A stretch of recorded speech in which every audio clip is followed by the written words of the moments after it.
My name's Christy Ellinger with ChristyEllinger.com, and you're in the right place if you're looking to improve your communication skills. Presenting remotely is just a part of work life today. Even if you work in an office setting, it's not unusual for you to have clients, vendors, other colleagues who are working from a different office location. There's also a lot of people that work from home. A recent Gallup poll showed as many as 43% of American workers work from home at least some percentage of the time. So at some point, you're going to need to present virtually. And this can be a problem because there's a big piece of the communication puzzle that you cannot access while you're presenting remotely, and that is body language, facial expressions, all of those things that support not just giving your message, but also getting feedback from the audience. So have no fear, I'm here today to give you 3 tips for improving your remote presentations.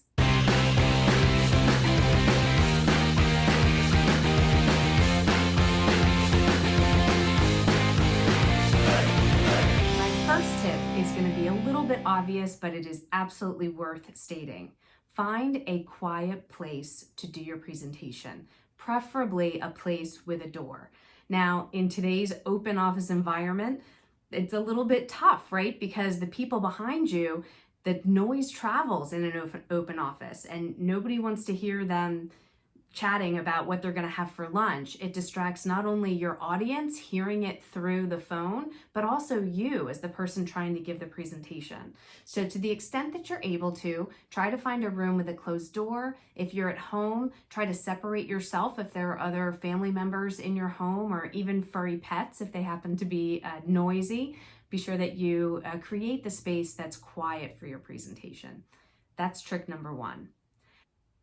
All right, the second thing here is to leverage the technology that's available to you. There are online meeting tools. Most companies have access to something that helps to facilitate a meeting remotely. Many have video capabilities, and I will say, if you have access to use video, go for it. It's not going to be the same thing as being in the same room as a person. I think of it as almost like there's a frosted glass over their face because you can see them, but their responses are a little bit delayed and the video doesn't quite keep up with real time, and it's hard to pick up on those small nuances, but it's better than nothing.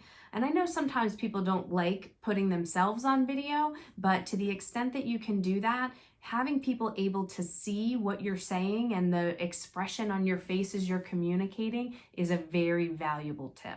But even without video, there are other tools available in meeting software that could be of help. So for example, just being able to show your presentation screen on the screen of those that are in the meeting is really helpful because you can literally keep everybody on the same page because they're viewing what's on your desktop. There are some other things that integrate with meeting software sometimes, like chat features where someone would be able to raise their hand to indicate that they have a question, or even type their question in chat. It requires some multitasking as a presenter, but it's worth it because you're getting the engagement and feedback from the audience, which ultimately is what you need in order to have a successful presentation. Number 3 is the big one. Check in. Check in, check in, check in throughout the presentation. It starts from the very first point of the meeting, asking if everyone's received the deck, asking who all is on the phone, checking in to make sure that everybody's on the same page of the presentation. While you're presenting, you're giving the page number and even the section of the slide that you're talking to. You're saying, see the slide, bottom right, it's showing us XYZ. So helping people in that way check in, but also checking in on their understanding. So when you're in person with someone, you can see the look on their face if they're confused. You can see them if they're checking their phone, know that they're checked out and not really paying attention to what you're trying to say. You can see a lot more than you can determine just by having that dead air while you're verbalizing your presentation. So you need to check in.